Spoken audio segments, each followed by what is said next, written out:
السلام علیکم۔ آج کی اس ویڈیو میں ہم دیکھنے والے ہیں بخاری شریف کی حدیث نمبر 1۔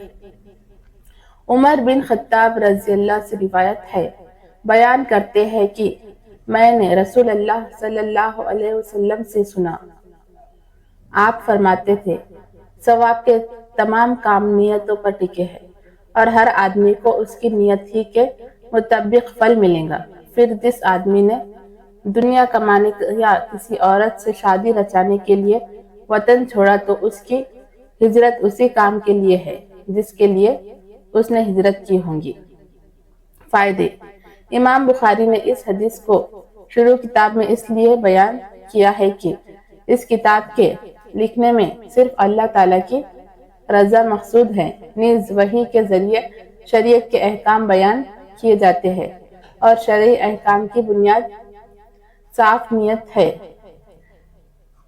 واضح رہے کہ ہر اچھے کام کے شروع کرنے کے لیے اچھی نیت کا ہونا ضروری ہے، ورنہ نہ صرف ثواب سے محرومی ہوگی بلکہ اللہ کے یہاں سخت سزا کا بھی ڈر ہے۔ اور جو اعمال خالص دل سے متعلق ہے، مثلا ڈر و امید وغیرہ، ان میں نیت کی کوئی ضرورت نہیں۔ نیز نبی صلی اللہ علیہ وسلم کی طرف نزول وحی کا سبب آپ کا اخلاص نیت ہی ہے۔ حدیث نمبر 2۔ عائشہ رضی اللہ سے روایت ہے کہ حارث بن ہشام رضی اللہ نے رسول اللہ صلی اللہ علیہ وسلم سے پوچھا، اے اللہ کے رسول اللہ صلی اللہ علیہ وسلم، آپ پر وحی کیسے آتی ہے؟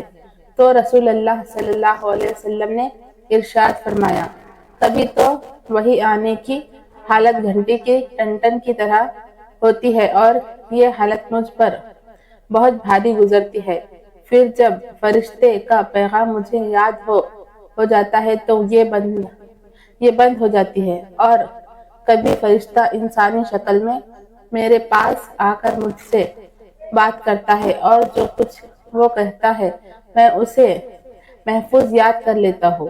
عائشہ رضی اللہ کا بیان ہے کہ میں نے سخت سردی کے دنوں میں رسول اللہ صلی اللہ علیہ وسلم کو دیکھا کہ جب وحی آتی تو اس کے بند ہونے پر آپ کی پیشانی سے پسینہ پھوٹ جاتا تھا۔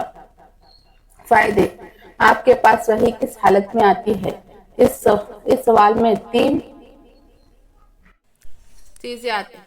نمبر 1، نفس وحی کی حالت۔ نمبر 2، وحی کو لانے والے حضرت جبرائیل کی حالت۔ نمبر 3، خود رسول اللہ صلی اللہ علیہ وسلم کی حالت۔ جواب میں ان تینوں چیزوں کی وضاحت ہے۔ حدیث میں وحی کی 2 صورتوں کو بیان کیا گیا ہے جو عام طور پر آپ کو پیش آتی تھی۔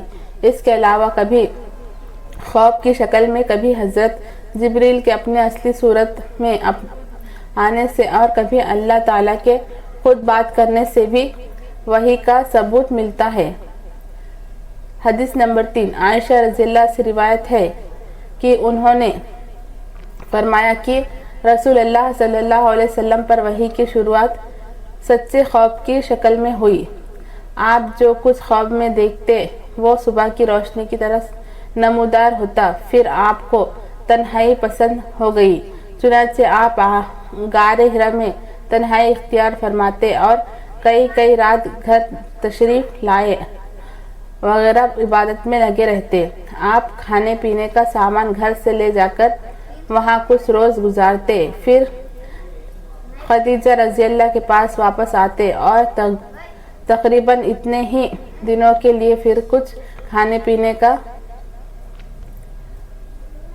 سامان لے جاتے۔ ایک روز جبکہ آپ حرا میں تھے، اتنے میں آپ کے پاس حق آ گیا اور ایک فرشتے نے آ کر آپ سے کہا، پڑھو۔ آپ نے فرمایا، میں پڑھا ہوا نہیں ہوں۔ اس پر فرشتے نے مجھے پکڑ کر خوب دبایا، یہاں تک کہ میری طاقت برداشت جواب دینے لگی۔ پھر اس نے مجھے چھوڑ دیا اور کہا، پڑھو۔ پھر میں نے کہا، میں تو پڑھا ہوا نہیں ہوں۔ اس نے دوبارہ مجھے پکڑ باہر ہو گئی، پھر چھوڑ کر کہا پڑھو۔ میں نے پھر کہا کہ میں پڑھا ہوا نہیں ہوں۔ اس نے تیسری بار مجھے پکڑ کر دبایا، پھر چھوڑ کر کہا پڑھو اپنے رب کے نام سے جس نے پیدا کیا، جس نے انسان کو خون کے لوتھڑے سے پیدا کیا، اور تمہارا رب تو نہایت کریم ہے۔ رسول اللہ صلی اللہ علیہ وسلم ان آیتوں کو لے کر واپس آئے اور آپ کا دل دھڑک رہا تھا، چنانچہ آپ اپنی بیوی